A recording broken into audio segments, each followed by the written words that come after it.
नमस्कार। मैं ऐश्वर्या सिंह लखनऊ विश्वविद्यालय से संयुक्त नवयुग कन्या महाविद्यालय में शिक्षा शास्त्र विभाग में सहायक आचार्य के पद पे कार्यरत हूँ। आज पुनः हम लोग BESE 142 जिसका शीर्षक है आजीवन सीखना के विषय में चर्चा करेंगे। इससे पहले हम लोगों ने 4 यूनिट का अध्ययन किया था, जिसमें हमने देखा था कि आजीवन सीखना क्या होता है, आजीवन सीखने की अवधारणा क्या है, आजीवन सीखने के प्रतिभागी कौन है और आजीवन सीखने की जो प्रक्रिया है वो किन स्थानों पर चलती है, किन विधियों के माध्यम से चलती है। तो इन सब के अध्ययन के पश्चात आज हम लोग आजीवन सीखना का ऐतिहासिक विकास कैसे हुआ है ये देखने की कोशिश करेंगे। इस ऐतिहासिक विकास को भी हमने 2 यूनिट के अंतर्गत देखने का प्रयास किया है। तो पहले यूनिट यानी इकाई 1 के अंतर्गत हम लोग आज भारत में आजीवन सीखना या Bharat life long learning in India और दूसरे यूनिट के अंतर्गत हम लोग आजीवन सीखना का अंतर्राष्ट्रीय परिप्रेक्ष्य कैसा है ये देखने की कोशिश करेंगे। तो यदि हम बात करें कि भारत में आजीवन सीखना या जीवन पर्यंत अधिगम की शुरुआत कब हुई, तो जैसे हमने पहले भी ये बात किया था कि जैसे मानव की सभ्यता का विकास जब से हुआ है, जब से मनुष्य ने इस धरती पे जन्म लिया, तभी से सीखने की प्रक्रिया प्रारंभ हो गई है। तो भारत में भी यदि हम बात करें कि इसका ऐतिहासिक विवरण क्या है, तो हम इसको 3 भागों में बांटते हैं। भारत में आजीवन सीखने की प्रक्रिया को 3 भागों के अंतर्गत बांटकर इसका अध्ययन किया जा सकता है। तो सबसे पहले हम पूर्व ऐतिहासिक और सिंधु घाटी सभ्यता के अंतर्गत देखेंगे कि आजीवन सीखने की प्रक्रिया कैसी थी। इसके बाद वैदिक महाकाव्य युग और हिंदू धर्म के अंतर्गत आजीवन सीखने की परंपरा या प्रक्रिया कैसी रही थी, इसको देखने का प्रयास करेंगे। और इसके पश्चात मौर्य युग एवं गुप्त युग। ये प्राचीन भारत के 3 वर्गीकरण है, जिसमें हम ये देखने का प्रयास करेंगे कि किस प्रकार से इन तीनों काल में या इन तीनों युग में आजीवन सीखने की प्रक्रिया विद्यमान रही है। तो सबसे पहले हम बात करेंगे प्रागैतिहासिक युग और सिंधु घाटी की सभ्यता। हम सब जानते हैं कि सिंधु घाटी की सभ्यता लगभग 4 लाख ईसा पूर्व से 1500 ईसा पूर्व तक की ये सभ्यता है। प्रागैतिहासिक काल एक ऐसा काल है जिसका कोई लिखित विवरण उपलब्ध नहीं है। यानी यदि हमें उसका अध्ययन करना हो या हमारे समक्ष जो भी जानकारी वर्तमान में उपलब्ध है, ये केवल उस काल के विभिन्न जो अवशेष है उनके माध्यम से ही हम प्रागैतिहासिक काल का अध्ययन कर पाते हैं, क्योंकि उस काल में अभी लिखने की परंपरा का विकास नहीं हुआ था। तो प्रागैतिहासिक काल को भी हम 3 भागों में बांट सकते हैं। पूरा पाषाण काल, मध्य पाषाण काल और नव पाषाण काल। पाषाण का अर्थ पत्थर होता है, तो ये जो तीनों काल है या प्रागैतिहासिक काल है, उसमें प्रमुख रूप से पत्थर से बनी चीजों का ही प्रयोग किया जाता था। यानी पूरा पाषाण काल जो है उसमें जब मनुष्य ने धीरे धीरे अपना विकास करना प्रारंभ किया, उसे भोजन की आवश्यकता महसूस हुई, उसे रहने के लिए स्थान की आवश्यकता महसूस हुई, तो पूरा पाषाण काल में धीरे धीरे पत्थर से बने औजारों का प्रयोग करना शुरू कर दिया मनुष्य ने।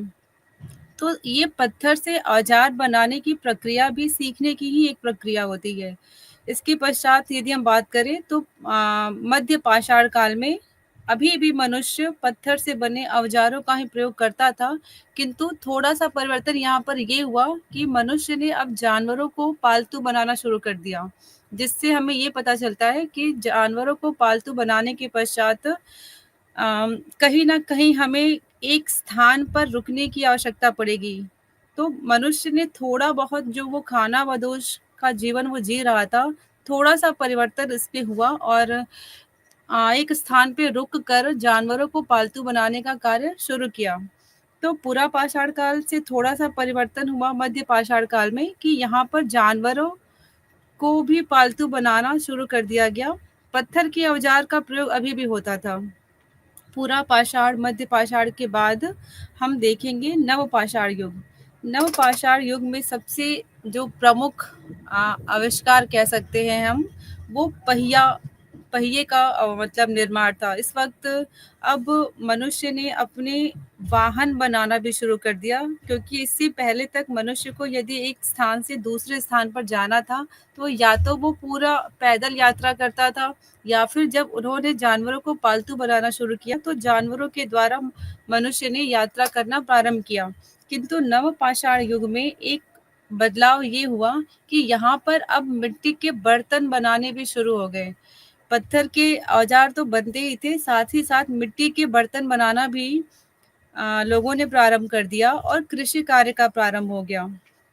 तो कृषि कार्य के प्रारंभ से ये बदलाव आया कि मनुष्य जो पूरी तरीके से खानाबदोश का जीवन जी रहा था, जो एक तरीके से लगातार स्थान परिवर्तित करके जीवन जी रहा था, अब मनुष्य ने एक स्थान पर रहना शुरू कर दिया, क्योंकि यदि हमें कृषि कार्य करना है तो हमें कुछ समय तक एक स्थान पर रुकना ही पड़ेगा। तो प्रागैतिहासिक काल में जब हम नवपाषाण युग में आते हैं, तो यहाँ पर मनुष्य पत्थर से बने औजार से शिकार तो करता ही था, जानवरों को पालतू बनाना भी शुरू कर दिया, जिससे हमें दुग्ध उत्पादन का भी पता चलता है, और साथ ही साथ कृषि कार्य भी मनुष्य ने प्रारंभ कर दिया। इसके बाद आती है सिंधु घाटी सभ्यता। सिंधु घाटी सभ्यता के बारे में हमें आज जो भी पता चलता है, वो उस काल के जो भी अवशेष मिले हुए थे, उससे पता चलता है। हमने देखा कि प्रागैतिहासिक काल में पत्थर का ज़्यादा प्रयोग होता था, किंतु सिंधु घाटी सभ्यता को हम कांस्य युगीन सभ्यता के नाम से भी जानते हैं। इससे हमें ये पता चलता है कि इस सभ्यता में कहीं न कहीं मनुष्य ने अब धातुओं का प्रयोग भी प्रारंभ कर दिया था। और यदि हम बात करें, तो ये जो सिंधु घाटी सभ्यता है, इसका विस्तार उत्तर पूर्व अफ़गानिस्तान से लेकर पाकिस्तान के अधिकांश हिस्से तक सिंधु घाटी सभ्यता फैली हुई थी। और भारत की हम बात करें, तो भारत में जो उत्तर पश्चिम भारत है, यहाँ तक सिंधु घाटी सभ्यता का विस्तार था। ये काफ़ी ही विकसित सभ्यता थी।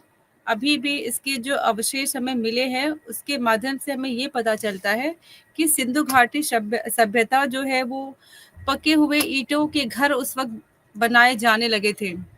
तो हमसे हमें ये पता चलता है कि ये जो सीखने की प्रक्रिया है, वो कितने ज़्यादा लोगों के अंदर ये भरी हुई थी। लोग कितना स्वयं को विकसित करना चाहते थे, और क्योंकि ईंट के घर बनाना और जो जल निकासी की प्रणाली थी, वो काफ़ी विकसित थी। वर्तमान में हम देखते हैं कि जो अभी इस वक़्त यदि हमारे शहरों में बारिश हो जाए, तो जल निकासी की जो व्यवस्था है, वो कैसी है, वो हमें दिखाई देती है।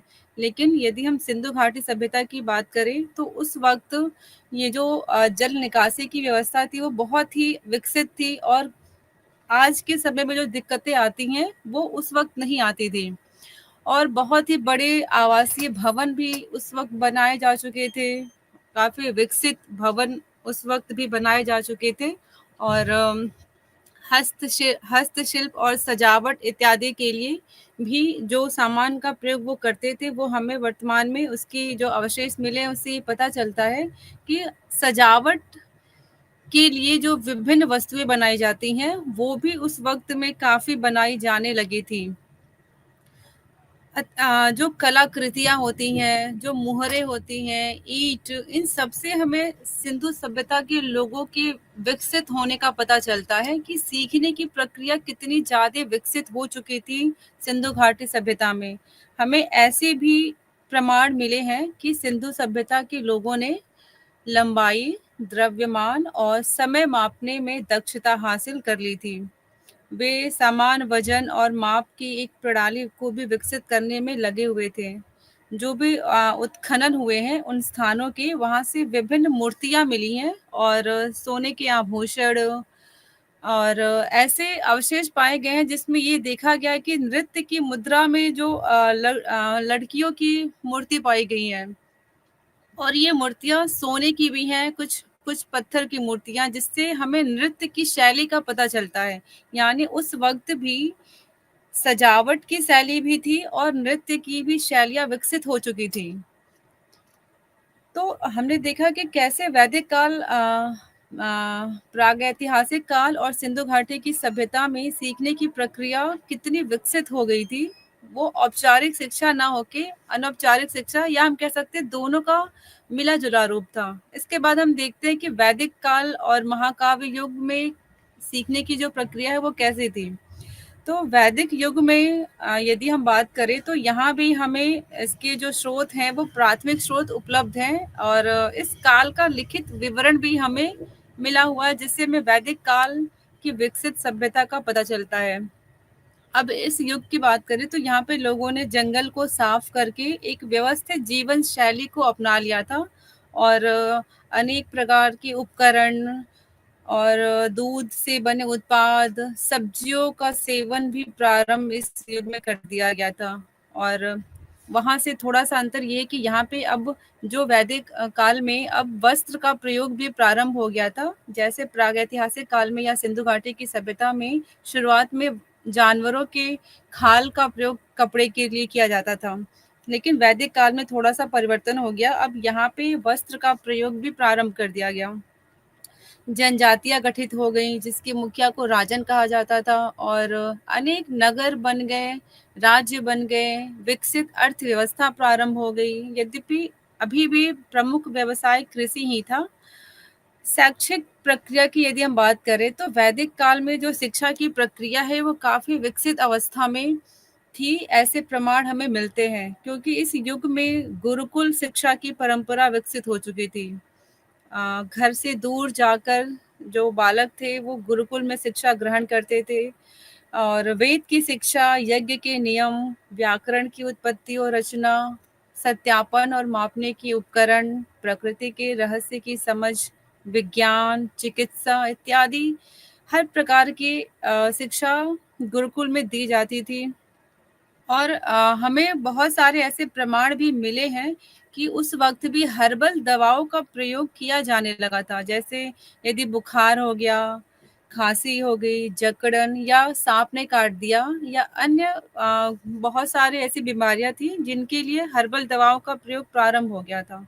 तो इससे हमें ये समझ में आता है कि वैदिक काल में जो सीखने की प्रक्रिया थी या जो आजीवन शिक्षा थी वो हड़प्पा सभ्यता और सिंधु घाटी की सभ्यता से विकसित हो गई थी।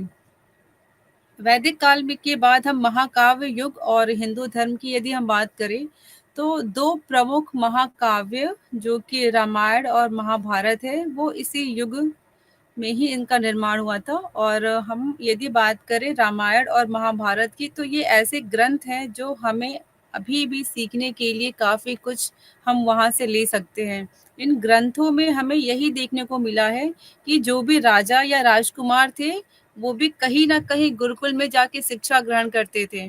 तो सीखने की प्रक्रिया यहाँ रामायण के अंतर्गत भी और महाभारत के अंतर्गत भी लगातार हम सीखने की इस प्रक्रिया को देख सकते हैं। जो 4 वेद हैं, ऋग्वेद, यजुर्वेद, सामवेद और अथर्ववेद, ये ऐसे भारतीय ग्रंथ हैं जो कि वर्तमान में भी हम कहें कि यदि हमें सारा जो ज्ञान है वो अगर हमें सार उसका लेना है तो हम वेदों से ले सकते हैं, पुराण से ले सकते हैं, या फिर जो 2 प्रमुख ग्रंथ हैं रामायण और महाभारत। महाभारत एक ऐसा ग्रंथ है जो जिसमें हमने देखा है कि वहाँ पे जो कृष्ण ने अर्जुन को जो गीता का सार दिया था वो पूरा ही एक सीखने की प्रक्रिया ही है, और हम वर्तमान में भी उस शिक्षा से काफ़ी कुछ ग्रहण कर सकते हैं। हम अपने विद्यालयों में भी उस शिक्षा की जो गुरु शिष्य की जो परंपरा थी, कृष्ण और अर्जुन के बीच में जो शिष्य और गुरु के बीच का जो संबंध था वो वर्तमान में भी यदि हम लागू करें तो कहीं ना कहीं ये हमें विकसित करने की दिशा की तरफ बढ़ाएगा। तो वैदिक काल के पश्चात आता है मौर्य युग एवं गुप्त युग। मौर्य युग और गुप्त युग का जो की जो ये शिक्षा की प्रक्रिया है ये बौद्ध काल के अंतर्गत हम देख सकते हैं। इसमें गुरुकुल में शिक्षक धर्मशास्त्र, नीति शास्त्र, साहित्य, युद्ध कला, शासन कला, चिकित्सा, ज्योतिष और इतिहास का ज्ञान प्रदान करते थे। संस्कृत साहित्य के संग्रह में कविता और नाटक की एक समृद्ध परंपरा के साथ-साथ तकनीकी, वैज्ञानिक, दार्शनिक और आमतौर पर हिंदू धार्मिक ग्रंथ और बौद्ध ग्रंथ, जैन ग्रंथ की पुस्तकें शामिल थी, जो सीखने के लिए बहुत ही ज़्यादा लाभदायी थी। लेकिन जैसे-जैसे समय बढ़ता गया, श्रेष्ठता की भावना के कारण शिक्षा को जातियों और उससे संबंधित कर्तव्यों के आधार पर प्राप्त किया जाने लगा। हम यदि वैदिक काल की बात करें, तो वैदिक काल में जो वर्ण व्यवस्था थी, वो जन्म पे आधारित ना होकर कर्म पे आधारित थी। यानी यदि किसी ब्राह्मण की कोई संतान है और उसके अंदर वो गुण नहीं है जो कि ब्राह्मण का होना चाहिए, उसे शास्त्रों का ज्ञान होना चाहिए, वेदों का ज्ञान होना चाहिए, शिक्षणकार और अध्ययन अध्यापन में रत होना चाहिए। यदि उसकी संतान को वो सारे कार्य नहीं पसंद है, तो ये आवश्यक नहीं था कि वो ब्राह्मण ही होगा। यानी ये जो वर्ण व्यवस्था थी, वो कर्म पे आधारित थी, ना कि जन्म पे आधारित थी। किंतु जैसे-जैसे समय आगे बढ़ता गया, ये वर्ण व्यवस्था जो है वो जन्म पे आधारित हो गई। अब सभी के लिए अलग-अलग कार्य बाँट दिए गए। यानी ब्राह्मणों ने शास्त्रों और धर्म के बारे में सीखना प्रारंभ और विभिन्न पहलुओं में शिक्षा ग्रहण करना प्रारंभ कर दिया। वैश्य ने वाणिज्य और विशिष्ट व्यवसाय के बारे में सीखना प्रारंभ कर दिया और जो सबसे निचली जाति होती है और जो शूद्र होते हैं, उनको बहुत ही बड़े पैमाने पर शिक्षा से वंचित कर दिया गया। यानी ये वर्ण व्यवस्था जो कि बहुत ही विकसित रही थी वैदिक काल के प्रारंभ में, वो अब धीरे-धीरे कहीं न कहीं एक इसमें कमी आने लगी। भारत में शिक्षा के शुरुआती स्थान अक्सर मानव आबादी से अलग हुआ करते थे और उस वक्त ये अपेक्षा की जाती थी कि जो वहाँ पे छात्र शिक्षा ग्रहण करने आ रहे हैं, वो गुरु के द्वारा निर्धारित जो भी सख्त दिशा निर्देश है उनका पालन करेंगे। और यदि हम मौर्य युग के बात करें, तो ये बौद्ध कालीन शिक्षा के जो इसमें प्रमुख केंद्र हुआ करते थे, वो नालंदा विश्वविद्यालय, विक्रमशिला, तक्षशिला, वल्लभी इत्यादि प्रमुख शिक्षा के केंद्र हुआ करते थे, जहाँ पर व्याकरण, खगोल, विज्ञान, साहित्य, बौद्ध धर्म, हिंदू दर्शन, अर्थशास्त्र, कानून इत्यादि सारे विषयों की शिक्षा यहाँ पे दी जाती थी। तक्षशिला एक ऐसा केंद्र था जो कि सैन्य शिक्षा का प्रमुख केंद्र हुआ करता था। हम सभी जानते हैं कि वर्तमान में भी हम अक्सर ही चाणक्य का उदाहरण देते रहते हैं। तो तक्षशिला विश्वविद्यालय में ही आचार्य के रूप में कार्यरत थे चाणक्य, और इनके जो शिष्य थे चंद्रगुप्त मौर्य, वो उन सब के बारे में हम सब जानते हैं। तो मौर्य युग की एक प्रमुख जो शिक्षा का केंद्र था वो तक्षशिला था, जो कि आजीवन सीखना का बहुत ही बड़ा उदाहरण हमारे सामने प्रस्तुत करता है। वैदिक काल के बाद यदि हम आते हैं, तो मध्यकालीन भारत में हम देखते हैं कि आजीवन सीखने की प्रक्रिया कैसी थी। तो हमने ये देखा कि धीरे-धीरे पाषाण काल से आजीवन सीखने की प्रक्रिया वैदिक काल में विकसित हुई है। यहाँ पे अब अनौपचारिक के साथ-साथ औपचारिक शिक्षा देना भी प्रारंभ कर दिया गया था, जो कि गुरुकुल में दिया जाता था और मौर्य युग में मठ एवं विहार में दिया जाता था। मध्यकाल में अब इस्लाम के आगमन के साथ-साथ जो शिक्षा के पारंपरिक तरीके थे, वो तेजी से इस्लामी प्रभाव में आने शुरू हो गए। अब जो मुगल पूर्व शासक थे, मुगलों के आने से पहले जो और भी शासक थे, जैसे कुतुबुद्दीन ऐबक और अन्य जो मुस्लिम शासक थे, उन्होंने धार्मिक ज्ञान प्रदान करने वाले संस्थानों की शुरुआत की। यानी अब जो औपचारिक शिक्षा जो गुरुकुलों में और विहारों में दी जाती थी, जो व्यवसाय की भी शिक्षा थी, जो अन्य शिक्षा भी थी, अब उसमें प्रमुख स्थान धार्मिक शिक्षा ने ले लिया, क्योंकि अब यहाँ पे धर्म की शिक्षा प्रारंभ हो गई। इसी कारण हम मध्यकाल को शिक्षा का अंधकार युग भी कहते हैं, क्योंकि यहाँ पे सीखने की प्रक्रिया में अब गिरावट आने लगी। इस वक्त यदि हम बात करें, तो निजामुद्दीन औलिया और मोइनुद्दीन चिश्ती जैसे प्रमुख विद्वान हमारे सामने, इनका एग्जाम्पल अभी हम दे सकते हैं कि ये 2 प्रमुख शिक्षक थे, जिन्होंने इस्लामी मतों की स्थापना की और छात्रों को मानविकी और विज्ञान का अध्ययन करने के लिए प्रेरित किया। इस वक्त यदि हम बात करें कि शिक्षा की जो प्रक्रिया है वो किन संस्थानों में दी जाती थी या किन संस्थाओं में दी जाती थी, तो मध्यकाल में शिक्षा मकतब और मदरसों में दी जाती थी। मकतब प्राथमिक शिक्षा के केंद्र हुआ करते थे और मदरसे में उच्च शिक्षा दी जाती थी। भारत में इस्लाम फैलने से पहले फारस और मध्य पूर्व में विरासत में मिली यूनानी परंपराओं से ये प्रभावित थे। यानी भारत में जब इस्लाम आगमन हुआ, इससे पहले ये यूनान में पहुंच चुका था और भारत में जब आया तो यूनान से प्रभावित होते हुए आया। यानी कहीं न कहीं इनमें यूनान की परंपराएं भी शामिल थी। इस इस्लामी शिक्षा की एक विशेषता थी कि विज्ञान और मानव के बीच संबंधों पर जोर देना प्रारंभ हो गया। मध्यकालीन शिक्षा के बाद यदि हम आते हैं तो हम औपनिवेशिक काल में आजीवन सीखना कैसे थी, इसको देखने का प्रयास करेंगे।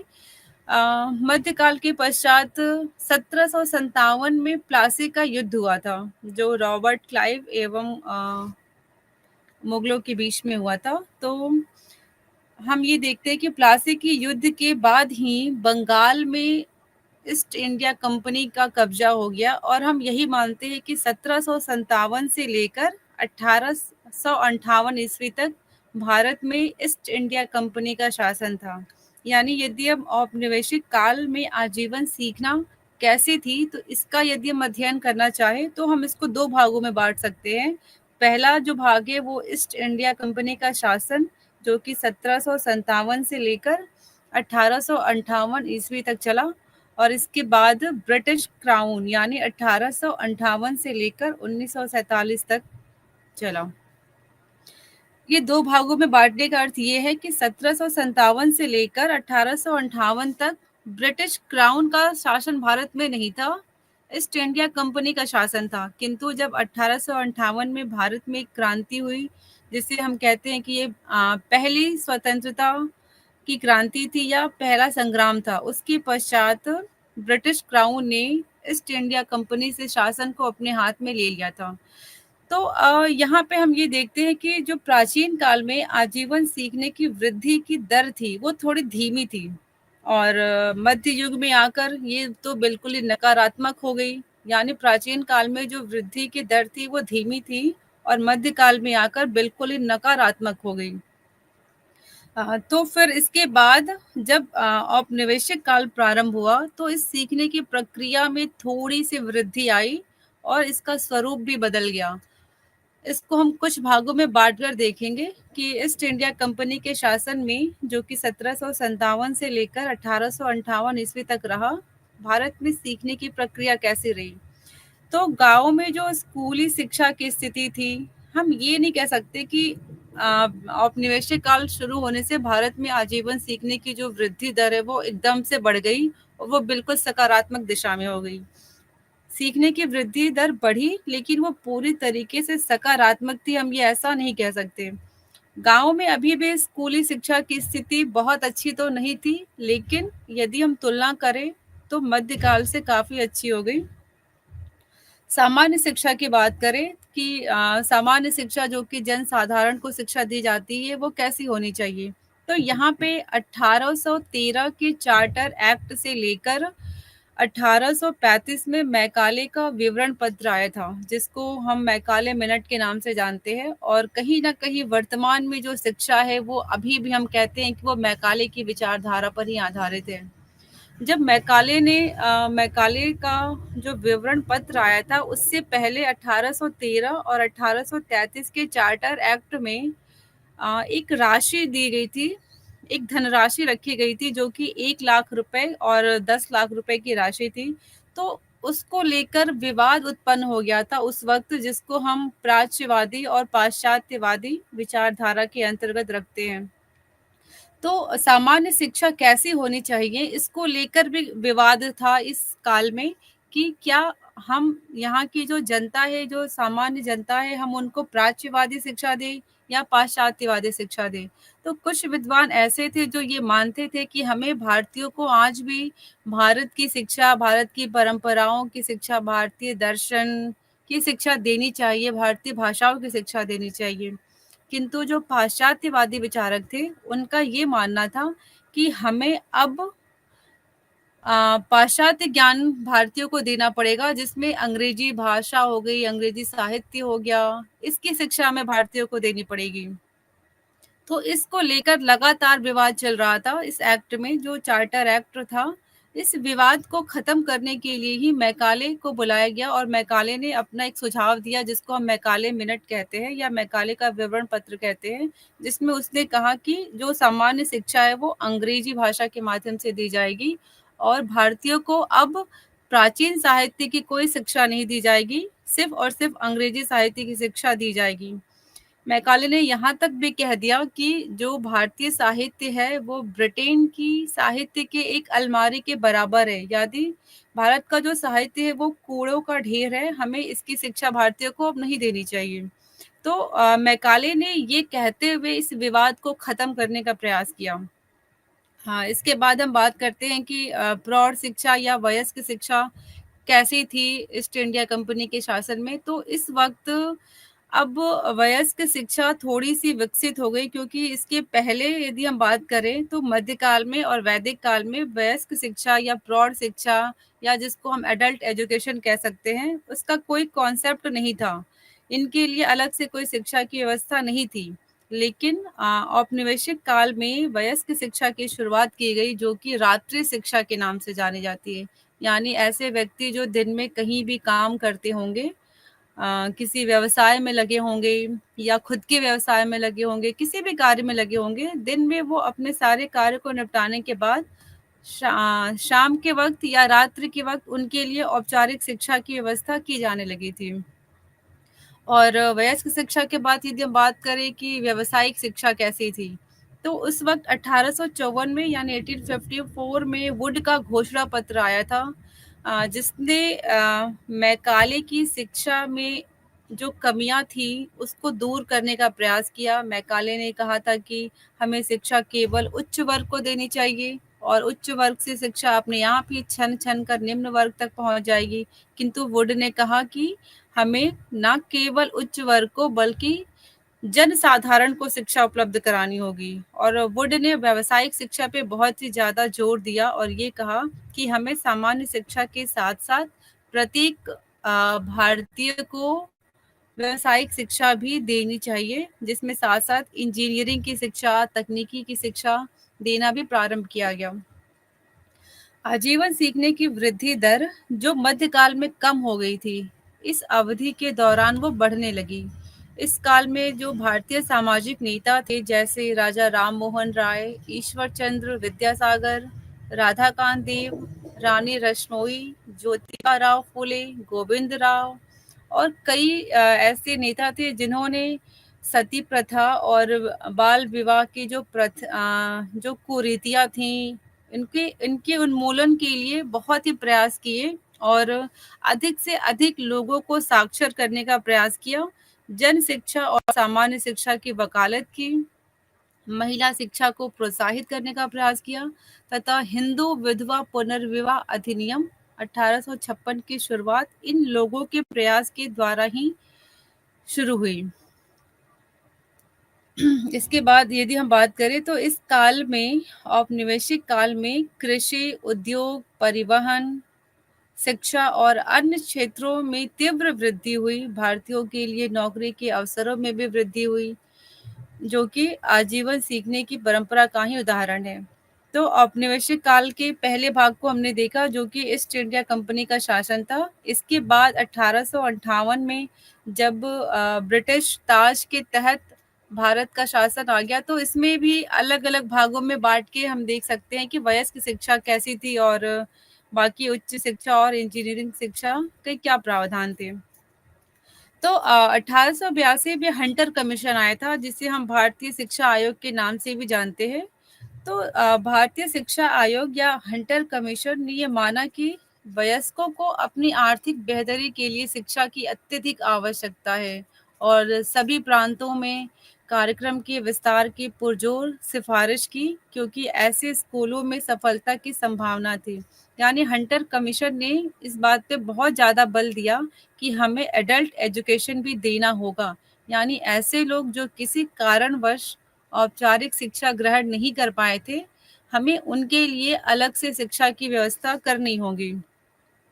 इसके बाद यदि हम बात करें कि बुनियादी शिक्षा और साक्षरता की क्या व्यवस्था थी, तो हम 1937 में यदि आते हैं, तो हमने देखा कि गांधी जी ने एक बुनियादी शिक्षा योजना चलाई थी, जिसको हम बेसिक शिक्षा योजना के नाम से भी जानते हैं। गांधी जी ने निरक्षरता को पाप और शर्म की बात मानी थी और ठोस प्रयासों के माध्यम से जल्द इसे समाप्त करने का सुझाव दिया और इसे ही समाप्त करने के लिए इन्होंने बुनियादी शिक्षा का भी सुझाव दिया। तो इनकी जो बुनियादी शिक्षा योजना थी गांधी जी की, उसमें हमने ये देखा कि 7 वर्ष तक की अनिवार्य एवं निशुल्क शिक्षा का प्रावधान था और शिक्षा जो है वो पूरी तरीके से क्राफ्ट केंद्रित थी, यानी हस्तकला केंद्रित। यदि हम पूरा शेड्यूल देखते हैं बुनियादी शिक्षा का 5.5 घंटे का, तो उसमें 3.5 घंटे से ज़्यादा इन्होंने केवल कौशलों पे रखा है, यानी जिसको हम स्किल डेवलपमेंट की बात अभी वर्तमान में करते हैं, कौशल विकास की बात करते हैं वर्तमान में। तो महात्मा गांधी ने अपनी जो बुनियादी शिक्षा योजना प्रस्तावित की थी, उसमें बहुत ही ज़्यादा इन्होंने हस्तकला पर ये फ़ोकस किया था और उनका ये कहना था कि यदि हम बच्चे को इसी वक़्त औपचारिक शिक्षा के साथ-साथ यदि हम उनको व्यावसायिक शिक्षा देते हैं, तो किसी कारणवश यदि बच्चे ने 8वीं तक की शिक्षा या प्राथमिक शिक्षा ग्रहण करने के बाद यदि किसी कारणवश वो औपचारिक शिक्षा नहीं ले पाता है, तो उसके पास इतना कौशल होगा कि वो स्वयं के जीवन यापन को बेहतर तरीके से कर पाएगा, वो स्वरोजगार की तरफ बढ़ पाएगा, क्योंकि विभिन्न प्रकार की चीज़ों को बनाना सिखाया जाता था बच्चों को। और ये पूरा मेन इसकी अवधारणा ही यही थी कि बच्चे जो भी सामान बनाएंगे उसको बाजार में बेचा जाएगा और उसके बाद जो भी उससे आमदनी होगी उससे पूरे विद्यालय का खर्चा होगा और साथ-साथ बच्चे उन सारी चीज़ों को बनाना भी सीख लेंगे। तो बुनियादी शिक्षा के लिए उन्होंने बेसिक शिक्षा का सुझाव दिया। यदि हम बात करें कि ब्रिटिश ताज में उच्च शिक्षा की क्या व्यवस्था थी, क्या उच्च शिक्षा विकसित हो रही थी या नहीं हो रही थी? तो इससे पहले 1854 में जो वुड का घोषणा पत्र आया था, हमने वहाँ पे देखा कि वुड ने 3 उच्च शिक्षा की सिफ़ारिश की और वुड की सिफ़ारिश पे ही भारत में 3 विश्वविद्यालय खोले गए थे। 1857 में भारत में 3 विश्वविद्यालय खोले गए, जो कि कलकत्ता, मद्रास और बम्बई में। तत्कालीन कलकत्ता, मद्रास और बम्बई, जो कि वर्तमान में कोलकाता, चेन्नई और मुंबई के नाम से जाना जाता है। तो वुड की सिफारिश पे ही ये 3 विश्वविद्यालय खोले गए थे, जो कि उस वक्त के अनुसार उच्च शिक्षा के लिए एक बहुत ही बड़ा प्रयास था। इंजीनियरिंग कॉलेज खोले गए, विज्ञान और प्रौद्योगिकी की शिक्षा देना प्रारंभ किया गया। तो कहीं न कहीं ब्रिटिश ताज के तहत सीखने की प्रक्रिया में तीव्रता आई और शिक्षा जो है अनौपचारिक के साथ-साथ औपचारिक रूप से भी काफ़ी विकसित होने लगी। यदि हम स्वतंत्र भारत में आजीवन सीखना की बात करें कि जब भारत आज़ाद हुआ 1947 में, तो उसके बाद सीखने की प्रक्रिया भारत में कैसी है? तो हम ये जानते हैं कि एक लोकतांत्रिक सरकार की एक महत्वपूर्ण ज़िम्मेदारी अपने नागरिकों को बेहतर जीवन जीने के लिए शिक्षित करना है। उन्हें दी जाने वाली शिक्षा उनके दैनिक जीवन और उनके विकास से संबंधित होनी चाहिए। इसे उत्पादन बढ़ाने के लिए सभी स्तरों पर कुशल जनशक्ति प्रदान करनी चाहिए। प्रतिभागियों के जीवन से जुड़े एक प्रभावी, नियोजित शैक्षिक कार्यक्रम उनमें वांछनीय परिवर्तन सुनिश्चित करना चाहिए। यानी हर लोकतांत्रिक सरकार की ये जिम्मेदारी बन जाती है कि वो ऐसी शिक्षा की व्यवस्था करे जिससे नागरिकों के जीवन को बेहतर बनाने में सहायता मिले। नागरिकों का जो जीवन स्तर है उसको ऊंचा बनाने में सहायता मिले, उत्पादन को बढ़ाने के लिए, कुशल जनशक्ति को बढ़ाने के लिए ये बहुत ही आवश्यक है कि सरकार के द्वारा समय-समय पे विभिन्न प्रयास किए जाते रहने चाहिए। जब भारत 1947 में आज़ाद हुआ, तो उसके तुरंत बाद 1948 में भारत ने उच्च शिक्षा के विकास के लिए राधाकृष्णन कमीशन का गठन किया गया भारत सरकार के द्वारा, जिसको विश्वविद्यालय आयोग भी कहते हैं। जिसके अध्यक्ष भारत के सर्वपल्ली राधाकृष्णन जी थे, जिन्होंने उच्च शिक्षा के विकास के लिए प्रमुख सुझाव दिए। तो हमें इससे ये समझ में आता है कि भारत जब आज़ाद हुआ, तो आज़ाद होने के तुरंत बाद भारत ने उच्च शिक्षा पर कितना ध्यान दिया और सरकार ने उच्च शिक्षा की कमियों को दूर करने का प्रयास किया। इसके बाद 1952 में मुदालिर कमीशन का गठन किया गया। तो मुदालियर कमीशन के जो अध्यक्ष थे वो लक्ष्मण स्वामी मुदालियर थे, जो कि उस वक्त तत्कालीन मद्रास विश्वविद्यालय के कुलपति थे। तो राधा कृष्णन कमीशन ने सिर्फ उच्च शिक्षा के विकास की बात की। इसके विपरीत मुदालियर कमीशन ने माध्यमिक शिक्षा के विकास की बात की। और 1964 में पुनः एक कमीशन आया, एक आयोग गठित किया गया, जिसे हम कोठारी कमीशन के नाम से जानते हैं। कोठारी कमीशन का ध्येय वाक्य था शिक्षा और राष्ट्रीय विकास, यानी शिक्षा इस प्रकार की होनी चाहिए जो राष्ट्रीय विकास को बढ़ावा दे। शिक्षा के द्वारा राष्ट्रीय विकास होना चाहिए और राष्ट्र को एकता के सूत्र में बांधने वाला शिक्षा होना चाहिए। कोठारी कमीशन ने कहा था कि भारत का भविष्य उसकी कक्षाओं में निर्मित हो रहा है, यानी जो भारत की कक्षाएं हैं, वहाँ पे जो पढ़ने वाले छात्र हैं, वहाँ पे भारत के भविष्य का निर्माण हो रहा है। ये वही छात्र यहाँ पे निर्मित हो रहे हैं जो भारत के भविष्य का निर्माण करेंगे। तो हमें ऐसी शिक्षा की व्यवस्था करनी होगी जो कि पंच सूत्र पे आधारित हो। तो इन्होंने 5 प्रमुख सूत्रों पे फोकस किया। कोठारी कमीशन के बाद भी लगातार कमीशन का उसके बाद 1968 में पहली राष्ट्रीय शिक्षा नीति आई। अब हम बात करें यदि कि भारत में सामाजिक शिक्षा किस प्रकार की है, तो सामाजिक शिक्षा की अवधारणा स्वतंत्र भारत के प्रथम शिक्षा मंत्री मौलाना अबुल कलाम आजाद द्वारा विकसित की गई थी। उन्होंने कहा था कि हमारे देश में प्रौढ़ शिक्षा की आवश्यकता है, जिसे हमने सामाजिक शिक्षा का नाम दिया है।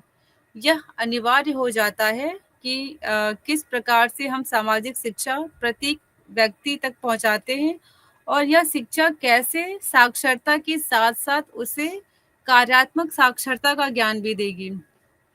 हम जानते हैं कि साक्षरता और कार्यात्मक साक्षरता में बहुत ही अंतर होता है।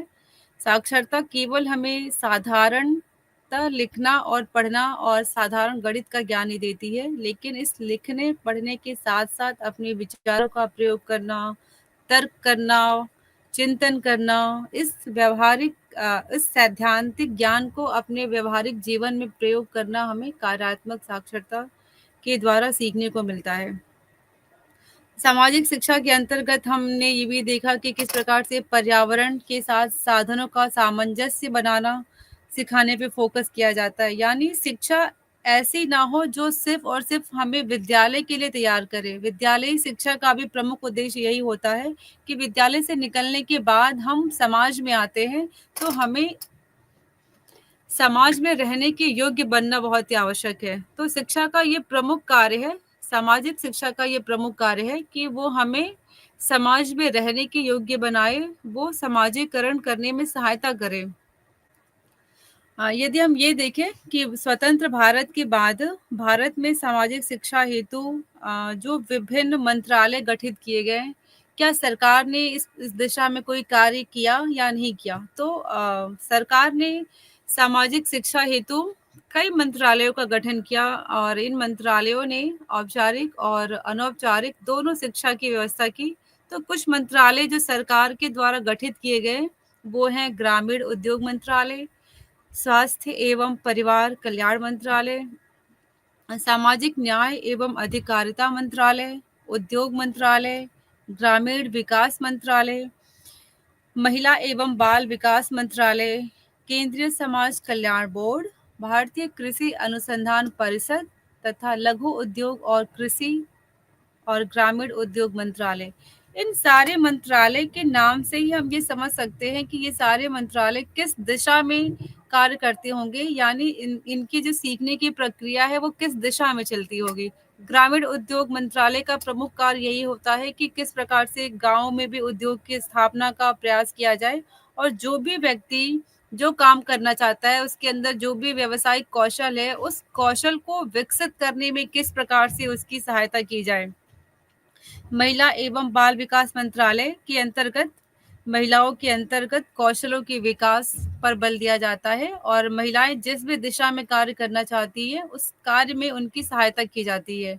तो स्वतंत्र भारत में विभिन्न प्रकार के बोर्ड और मंत्रालय बनाए गए जो कि आजीवन सीखने के लिए कार्य करते हैं। यदि हम बात करें कि विश्वविद्यालय विभाग यानी विश्वविद्यालयों द्वारा किस प्रकार से आजीवन सीखने का कार्य किया जाता है, तो हमने देखा कि जो छठवीं पंचवर्षीय योजना आई थी, उस वक्त यूजीसी ने कुछ ऐसे विश्वविद्यालय खोलने की इजाज़त दी, जिसका कार्य साक्षरता अभियान और साक्षरता के बाद के अभियान के लिए जो भी मैनुअल इस्तेमाल करते हैं, उसको बनाना उनका प्रमुख कार्य था।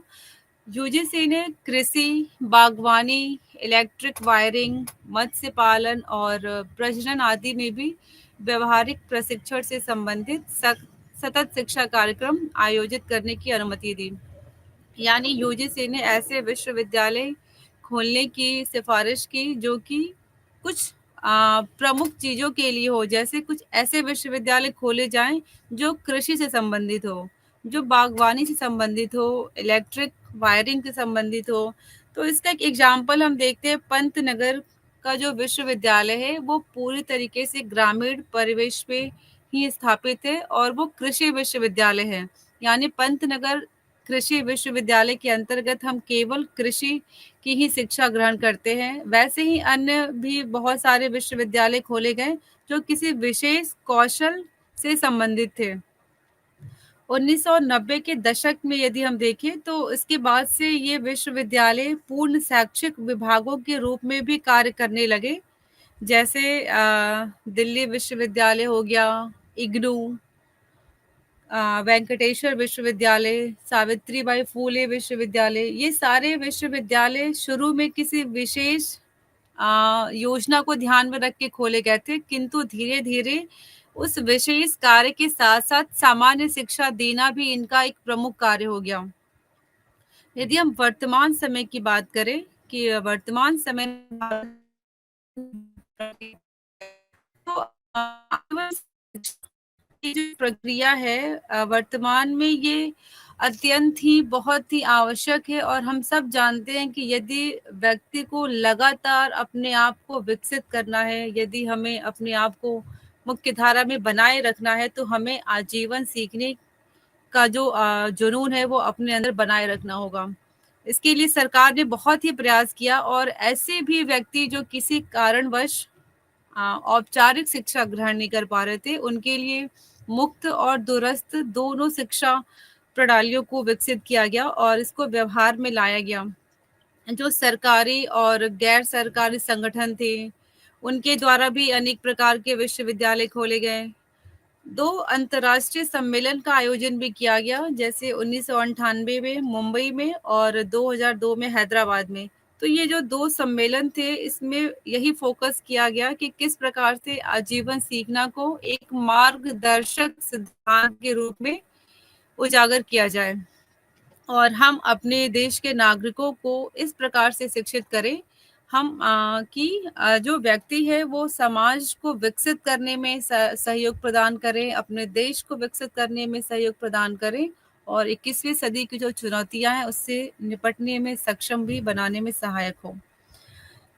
तो हमने अभी ये देखा कि आजीवन सीखने की जो प्रक्रिया है वो विभिन्न कालों में किस प्रकार से रही थी, किंतु कुछ भारत के कुछ पक्ष ऐसे भी हैं जहाँ पे हम कह सकते हैं कि नकारात्मकता है अभी भी हमारे देश में। यदि हम अन्य देशों से भारत की तुलना करते हैं, यदि जो विकसित देश है उनसे हम भारत की तुलना करें, तो अभी भी कहीं ना कहीं हम उनसे बहुत ही पीछे रह गए हैं इस आजीवन सीखने की प्रक्रिया में। 1918 से 1936 की अवधि के दौरान जो राष्ट्रवादी आंदोलन चला था, जिसमें एक उत्साह पैदा किया गया था, महात्मा गांधी के नेतृत्व में एक जन आंदोलन चलाया गया। हम सब जानते हैं कि 1916 में प्राथमिक शिक्षा और पुस्तकालय आंदोलन प्रारंभ हुआ था, जिसमें पूरे देश के लोगों ने भाग लिया और धीरे-धीरे आगे चल के ये आंदोलन ने बहुत सारे कार्य किए, किंतु फिर भी सामाजिक जो शिक्षा थी या जो सामाजिक आंदोलन था, वो उस तरीके से कार्य नहीं कर पाया, जिस तरीके से उसे करना चाहिए था। भारत में अभी भी बहुत सारे ऐसे विश्वविद्यालय हैं और ऐसे विद्यालय हैं जिनकी स्थापना हमने जिन उद्देश्यों को ध्यान में रख के की थी, वो उन उद्देश्यों की पूर्ति नहीं कर पा रहे हैं। अभी भी यदि हम बात करें तो हमारी जो शिक्षा प्रक्रिया है वो पूरी तरीके से सैद्धांतिक है। हम उसको व्यवहारिक तरीके से लागू नहीं कर पा रहे हैं। जब तक सिद्धांत और व्यवहार में समन्वय नहीं होगा, तब तक शिक्षा की प्रक्रिया सही तरीके से नहीं हो पाएगी और इसके जो परिणाम है वो सही तरीके से परिलक्षित नहीं हो पाएंगे। फिर भी सरकार ने 2020 में राष्ट्रीय शिक्षा नीति लागू किया, जो कि लगभग 34 वर्षों के बाद लागू की गई थी। इसके माध्यम से सरकार ने लगभग सभी शिक्षा पर फोकस करने का प्रयास किया है और शिक्षा की वो सारी कमियां जो वर्तमान तक विद्यमान थी, उनको दूर करने का प्रयास किया है। इसके बाद यदि हम देखें कि आजीवन सीखना का जो अंतर्राष्ट्रीय परिप्रेक्ष्य है, वो किस प्रकार से है। हमने देखा कि भारत में आजीवन सीखने की प्रक्रिया कैसे थी, जो कि विभिन्न कालों से होती हुई आधुनिक काल तक हमने उसका अध्ययन किया। क्या अंतर्राष्ट्रीय परिप्रेक्ष्य में भी आजीवन सीखने की प्रक्रिया ऐसी ही है? तो यदि हम सही प्रकार की शिक्षा की बात करें, तो इसका संबंध किसी विचारधारा से नहीं है, यह किसी प्रणाली पर आधारित है। शिक्षा का सर्वोच्च कार्य एक ऐसे एकीकृत व्यक्ति का निर्माण करना है, जो समग्र रूप से जीवन से निपटने में सक्षम हो। हम बात करेंगे यदि साक्षरता की और कार्यात्मक साक्षरता की, तो हमने ये पिछले इकाई में भी देखा था कि साक्षरता और कार्यात्मक साक्षरता में काफ़ी अंतर होता है। साक्षरता केवल हमें लिखने पढ़ने का और साधारण गणित का ज्ञान देती है, जबकि कार्यात्मक साक्षरता के अंतर्गत हम इन सब के अलावा अपने वैचारिक कौशलों का भी प्रयोग करते हैं। हमने जो भी सीखा है उसका अपने जीवन में प्रयोग करना यदि हमने सीखा है, तो हम कह सकते हैं कि हम कार्यात्मक रूप से साक्षर हैं। यदि हम बात करें कि आजीवन सीखने की जो विचारधारा है, वो हमने पिछली इकाई में भी देखा था कि 60 के दशक में पाउलो फ्रेयर ने एक कॉन्सेप्ट दिया था आजीवन सीखने का। तो वहीं से ये शैक्षिक विचारधारा प्रचलित हुई। पाउलो फ्रेयर ने साक्षरता के राजनीतिक आयाम को उजागर करके और साक्षरता को सीखने की एक प्रक्रिया में अभिन्न अभिन्न अंग के रूप में देखकर इसको एक व्यापक दृष्टि के निर्माण में योगदान दिया। पाउलो फ्रेयर का ये कहना था कि हर व्यक्ति जो कि निचले तबके का हो या किसी भी वर्ग का हो, किसी भी समाज में रहने वाला हो, उसके लिए भी शिक्षा उतनी ही आवश्यक है जितना कि उच्च वर्ग के लिए आवश्यक है। इसके बाद मौलिक शिक्षा की यदि हम बात करें कि मौलिक शिक्षा क्या है, तो मौलिक शिक्षा शब्द जो है वो यूनेस्को ने सबसे पहले 1946 में अपने एक सम्मेलन में इसका प्रयोग किया था और उसके बाद से ही दुनिया ने इसे हर देश ने मौलिक शिक्षा को अपने देश में स्वीकार किया कि मौलिक शिक्षा कहीं ना कहीं औपचारिक शिक्षा ही है, कि हर बालक का ये अधिकार है कि उसको कम से कम कुछ ऐसी शिक्षा जो औपचारिक हो वो प्राप्त होनी चाहिए, वो मौलिक शिक्षा के अंतर्गत आती है। जैसे भारत में यदि हम बात करें, तो कक्षा 1 से लेकर 8 तक की शिक्षा प्रत्येक भारतीय की मौलिक शिक्षा के अंतर्गत आती है। प्रत्येक बालक का ये अधिकार है कि वो 1 से लेकर 8वीं तक की शिक्षा को अनिवार्यतः ग्रहण करे। कार्यात्मक साक्षरता और वयस्क शिक्षा के लिए भी बहुत ज़्यादा प्रयास किए गए हैं अन्य देशों में भी। और वयस्क शिक्षा की जो विचारधारा है वो कहीं न कहीं फ्रांस की क्रांति से निकल के आती है। जब फ्रांस में क्रांति हुई थी और उस क्रांति में प्रत्येक व्यक्तियों ने भाग लिया था। उसके बाद ब्रिटेन की जो औद्योगिक क्रांति हुई थी, जब उद्योगों का विकास शुरू हुआ था, तो महिला हो या पुरुष हो, सबने इस औद्योगिक क्रांति में प्रतिभाग किया और उसके पश्चात उद्योगों में भाग लेने के बाद कहीं न कहीं जो औपचारिक शिक्षा है वो पीछे छूटने लगी। तो उस इस गैप को दूर करने के लिए ही एडल्ट एजुकेशन या औपचारिक शिक्षा का प्रावधान किया गया और जो लोग भी दिन में किसी कार्य में व्यस्त हुआ करते थे, जो उद्योगों में व्यस्त हुआ करते थे, उनके लिए रात्रि कक्षाएँ चलाई जाती थीं। तो ब्रिटेन की औद्योगिक क्रांति से ये वयस्क शिक्षा की विचारधारा पूरे देश में फैली और भारत में भी आज भी इसके लिए बहुत ही प्रयास किए जाते हैं, कई मिशन चलाए गए हैं इसके लिए। यदि हम बात करें कि कुछ अंतर्राष्ट्रीय विचारक हैं जैसे ग्रैंडेट विंग, गांधी जी, टैगोर और पाउलो फ्रेयर।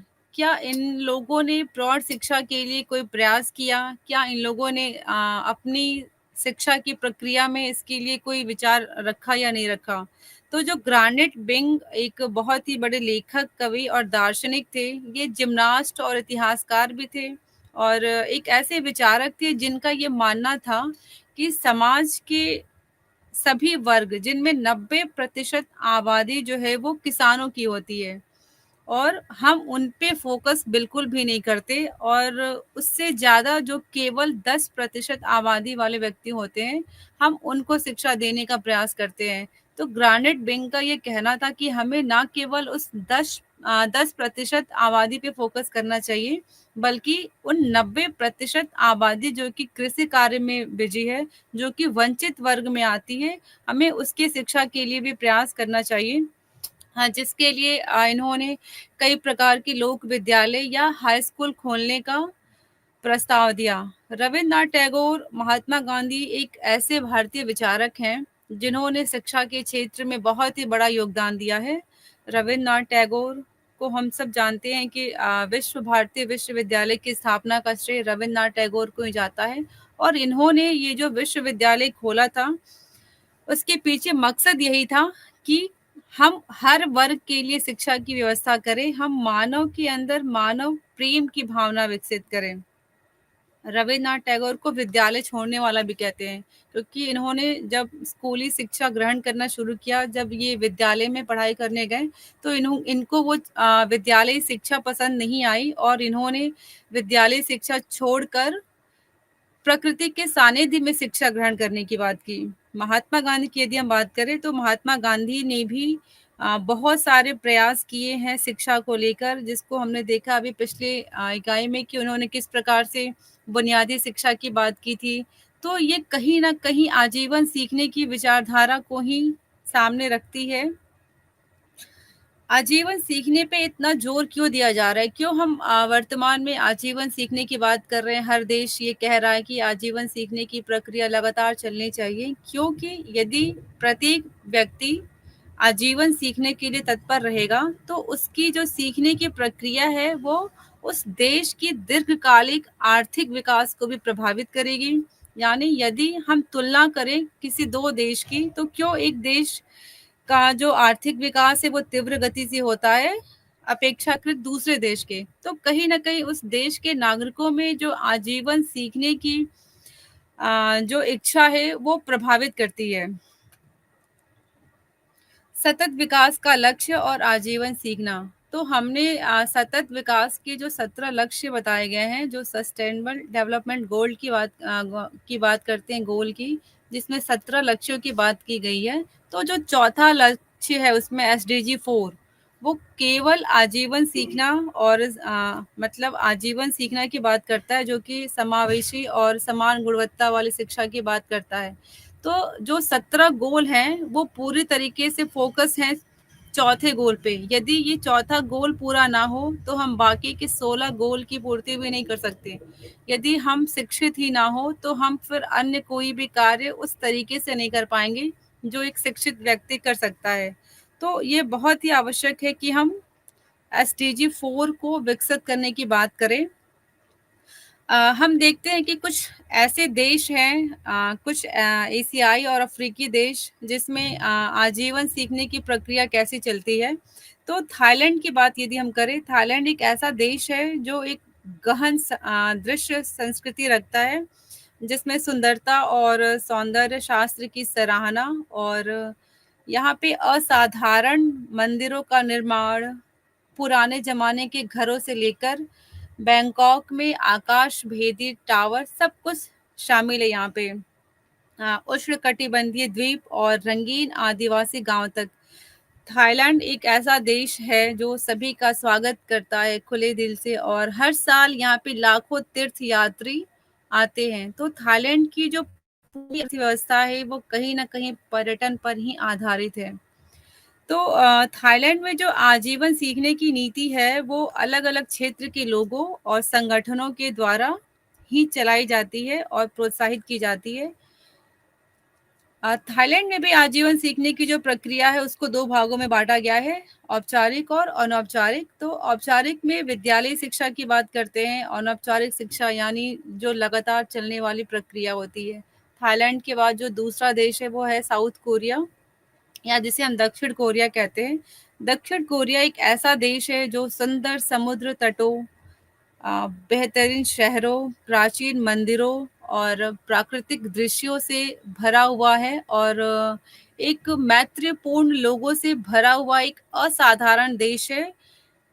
इंटरनेट कनेक्टिविटी की बात करें तो विश्व में बहुत ही आगे है ये देश। यहाँ पे लगभग 90% आबादी जो है वो इंटरनेट का उपयोग करती है। यानी आज भी हम बहुत ही ज़्यादा जो टेक्नोलॉजी का इस्तेमाल करते हैं वो कहीं न कहीं वो कोरिया से ही आया हुआ रहता है हमारे देश में, हम उसे आयात करते हैं। यानी टेक्नोलॉजी और इंटरनेट के मामले में कोरिया बहुत ही दक्षिण कोरिया बहुत ही अग्रणी देश है। और यहाँ भी यदि हम बात करें शिक्षा की तो दक्षिण कोरिया में 4 वर्षीय योजनाएँ चलाई जाती हैं। जैसे भारत में पहले पंचवर्षीय योजना चलती थी, तो दक्षिण कोरिया में 4 वर्षीय योजनाएँ चलाई जाती हैं, जिसका प्रमुख उद्देश्य जो संपूर्ण गतिविधियाँ होती हैं, उनकी पूर्व में ही योजना बनाना होता है। यहाँ पे आजीवन सीखना 3 प्रमुख कारणों से महत्वपूर्ण है। पहला, जीवन भर सीखना विकास के लिए सबसे कुशल निवेश है। हम सब जानते हैं कि शिक्षा सबसे बेहतरीन निवेश के रूप में कार्य करता है और सीखना जो है सबसे प्रभावी और कल्याणकारी उपाय होता है। आजीवन सीखना बुनियादी शिक्षा सुनिश्चित करता है और लोगों के जीवन की संतुष्टि को प्रभावित करता है। यानी साउथ कोरिया में भी आजीवन सीखने पे बहुत ज़्यादा जोर दिया जाता है। 2 अफ्रीकी देश हैं, एक तंजानिया है और एक दक्षिण अफ्रीका है। तंजानिया को आधिकारिक तौर पर संयुक्त गणराज्य तंजानिया कहते हैं। यह पूर्वी अफ्रीका का एक देश है। यहाँ पे 100 से भी ज़्यादा भाषाएँ बोली जाती हैं, जो कि इसे पूर्वी अफ्रीका में सबसे अधिक भाषाई विविधता वाला देश बनाती है। हालाँकि इस देश की कोई वैधानिक या आधिकारिक भाषा तो नहीं है, लेकिन फिर भी राष्ट्रीय भाषा स्वाहिली है जो कि वहाँ पे ज़्यादातर बोली जाती है और तंजानिया का जो प्रमुख व्यवसाय है वो कृषि है। तो यदि दस्तावेज़ों की बात करें तो दस्तावेज़ों की समीक्षा से तंजानिया सरकार की जो सोच है, जो विचारधारा है वो हमें परिलक्षित होती है कि तंजानिया कहीं न कहीं आजीवन सीखने को लेके थोड़ा-सा पीछे रह गया है और उतना ज़्यादा फ़ोकस अभी नहीं है वहाँ पे शिक्षा को लेकर जितना अन्य देशों में है। तंजानिया के बाद यदि हम बात करें तो दूसरा देश है दक्षिण अफ्रीका, जिसको आधिकारिक तौर पर दक्षिण अफ्रीका गणराज्य कहा जाता है। यह अफ्रीका का दक्षिणी देश है। इस दक्षिण अफ्रीका की एक अनोखी विशेषता ये है कि इसकी 3 राजधानी है। आमतौर पर हर देश की 1 राजधानी होती है, लेकिन दक्षिण अफ्रीका एकमात्र पूरे विश्व का ऐसा देश है जिसकी 2 राजधानी है। जैसे पहली राजधानी प्रिटोरिया, दूसरी ब्लूमफ़ॉन्टेन और तीसरी केप टाउन। तो ये 3 राजधानियाँ जो कि अलग-अलग कार्य करती हैं और दक्षिण अफ्रीका की लगभग 39 मिलियन जनसंख्या में से 3/4 जनसंख्या जो है वो काली है। यानी अफ्रीका की जो मूल आबादी है वो काले लोगों की है और केवल 15% लोग जो है वो वहाँ पे गोरे हैं। वहाँ पे हम सब जानते हैं कि दक्षिण अफ्रीका में रंग भेद बहुत ही ज़्यादा फैला हुआ था, जिसके लिए नेल्सन मंडेला ने बहुत ही प्रयास किया। तो आज की इस इकाई में हमने ये देखा कि किस प्रकार से भारत में आजीवन सीखने की प्रक्रिया विकसित हुई है और अन्य देशों में भी किस प्रकार से आजीवन सीखने की प्रक्रिया विकसित हुई है। तो हमने भारत में विभिन्न कालों के अंतर्गत इसको बाँटकर देखा, जैसे वैदिक काल, प्रागैतिहासिक काल, मध्यकाल, औपनिवेशिक काल और आज़ादी के बाद का काल। ठीक उसी प्रकार हमने ऐतिहासिक परिप्रेक्ष्य में अन्य देशों को भी देखा, जिसमें तंजानिया, थाईलैंड, अफ्रीका और दक्षिण कोरिया को देखा कि किस प्रकार इन देशों में आजीवन सीखने की प्रक्रिया प्रचलित है। तो इसके साथ ही हमारा ये अध्याय समाप्त होता है। धन्यवाद।